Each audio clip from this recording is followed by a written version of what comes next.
All right, in this explainer, we're pulling back the curtain on the financial code. We're going to deconstruct the core mechanics that experts use to optimize wealth and really lay bare the structural pillars that hold up strategic financial planning. So we have to start with the one foundational concept that underpins this entire system. Not all income is treated the same. I mean, not even close.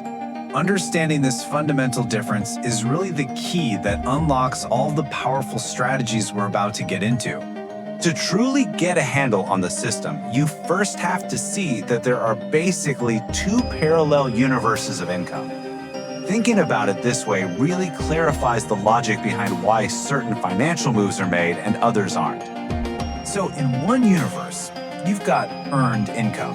That's the money from your salary or active labor, right? This stuff is typically subject to the highest tax rates.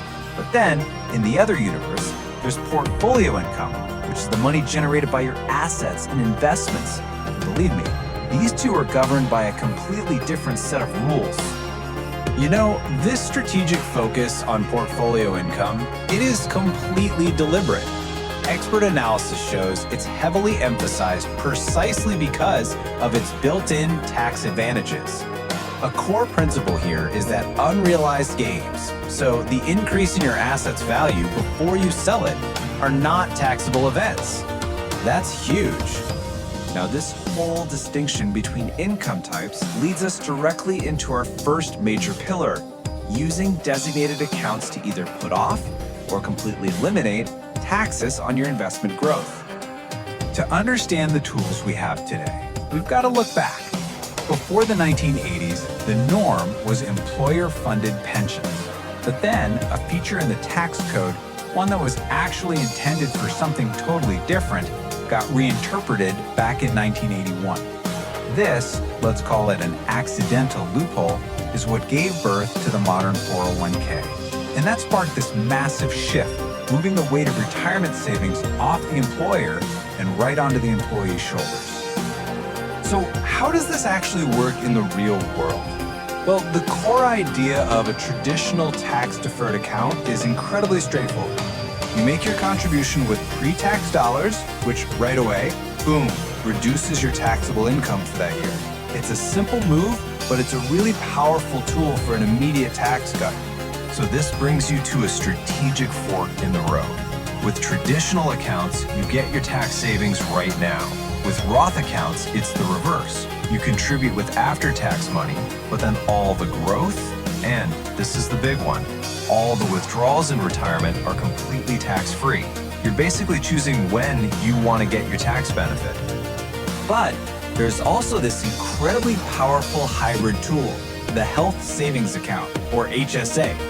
This thing offers a rare triple tax advantage. The contributions are tax-deductible, the money grows tax-free, and withdrawal are tax-free for medical expenses. It creates this uniquely flexible vehicle for both healthcare and long-term savings. Kind of a unicorn.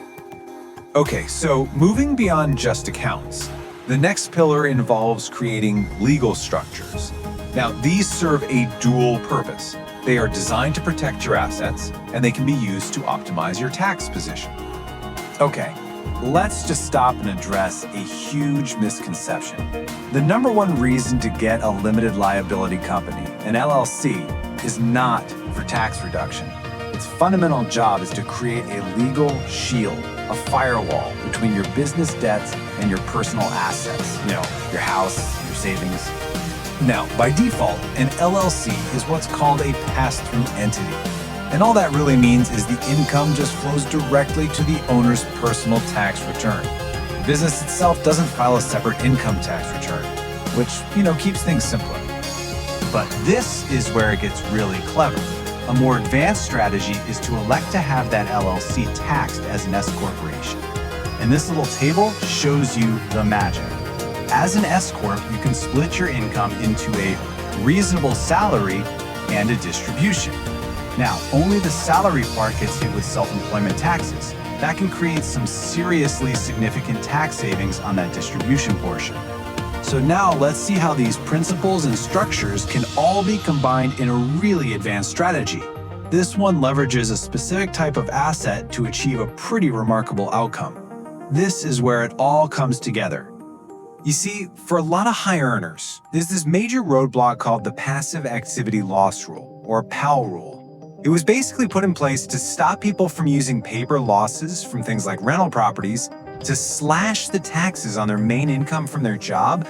However, as you might guess, a very specific loophole exists that pretty much dismantles this barrier.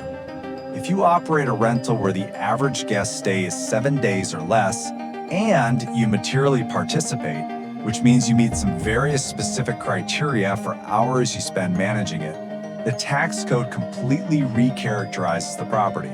It's no longer a passive investment, it becomes an active business, and its losses become active losses. So to make these newly unlocked active losses as big as possible, a technique called a cost segregation study is used. This study basically breaks the property down into all its little pieces and lets you accelerate depreciation. You front load your deductions, generating a massive paper loss in the early years of owning the property. Now let's look at what that actually does.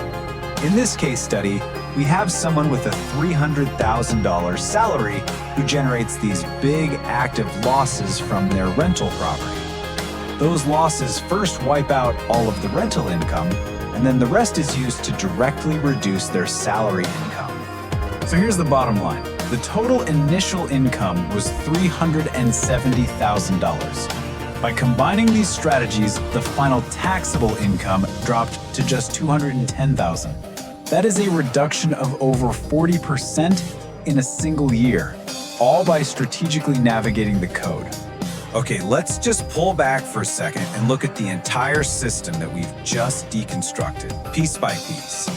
What we're looking at here isn't just a collection of isolated tricks or tactics. No, it's an integrated system where each component builds on the last. It starts with that foundational understanding of income types. It moves through the pillars of tax-advantaged accounts and legal structures. And it all culminates in these advanced applications like the one we just saw. And all of this analysis really leaves us with a final thought, a final question. Maybe the tax code isn't just a document for compliance that tells you what you owe. Maybe for those who really study it, it's actually a blueprint, a detailed instruction manual for strategic financial architecture.